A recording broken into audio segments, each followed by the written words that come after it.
I mean, being on the jury means that I messed up. That I played myself out. I did not win Survivor, which is a massive disappointment because I really thought that I could pull it off.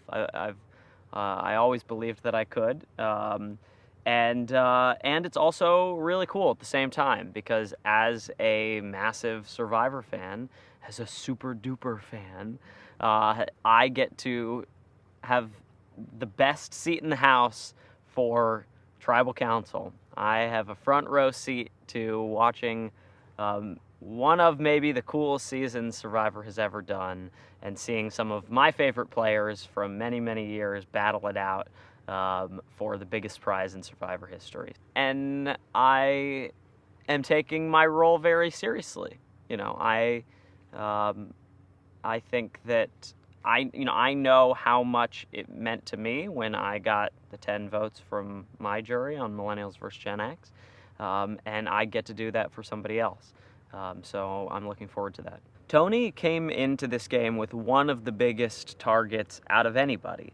I mean, I would have put him up there with Sandra and Boston Rob and Kim and maybe a couple other people as having the highest threat level in the game, which would make it, I think, especially hard to get to the end. So the fact that he has made it to the Final Four without ever being voted for is pretty outrageous. He was able to adapt his game early on so that people didn't fear him as much. He laid low, he took his time just connecting with people, on a personal basis, and just being like kind-hearted and a good person and a good worker around camp, and not really, running off and looking for idols and gaming so hard. And then in the stretch, he turned it on.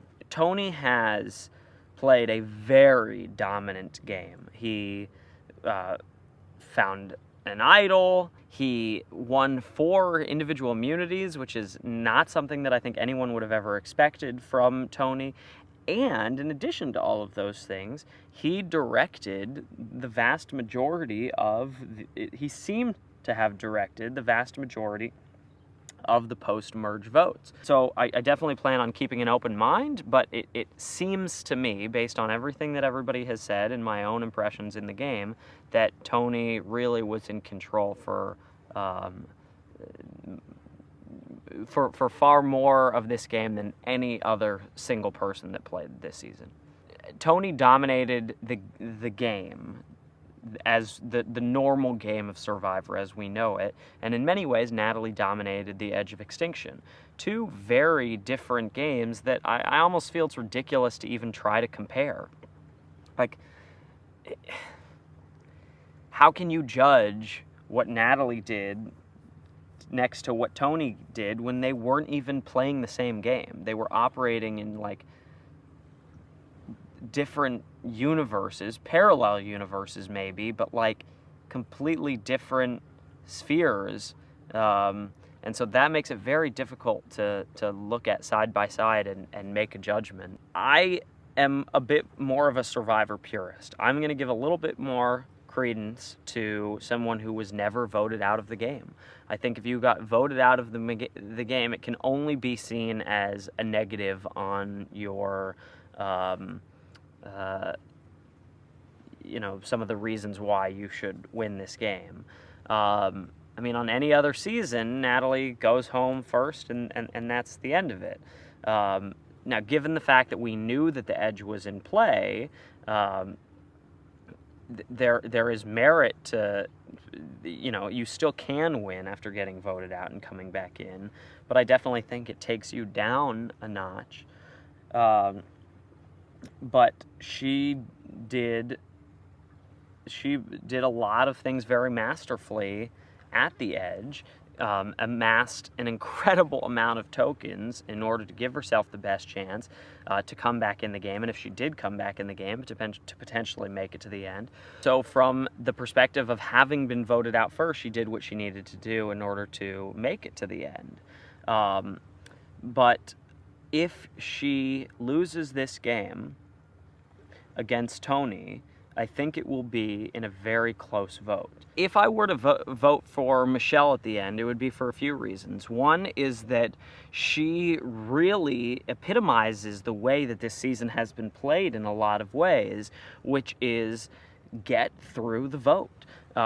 So much of the post-merge of this season, and actually even throughout the entirety of Winners at War, it's been, how do I make sure that I don't go home?